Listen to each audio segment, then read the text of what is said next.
Want to avoid someone's calls without actually blocking them on your iPhone? In this video, I'll show you how to easily ignore any call without blocking the caller. Let's dive right in. Solution 1. Set Do Not Disturb for that specific number. Open Settings. Scroll down and tap Focus. Tap the plus icon.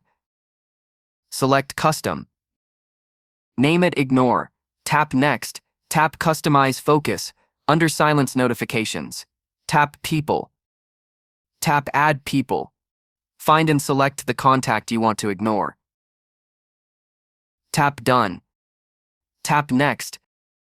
Now under Allow Calls From, choose Everyone if you want to talk to everyone else. However, if you only want to receive calls from your saved contacts, choose Contacts Only. After setting it up, swipe down from the top of the screen to open Control Center. Find and tap Focus. Select your new Ignore mode to enable it. You can always return here to turn it off when you're ready. Solution 2. Enable Silence for Unknown Callers. Open Settings.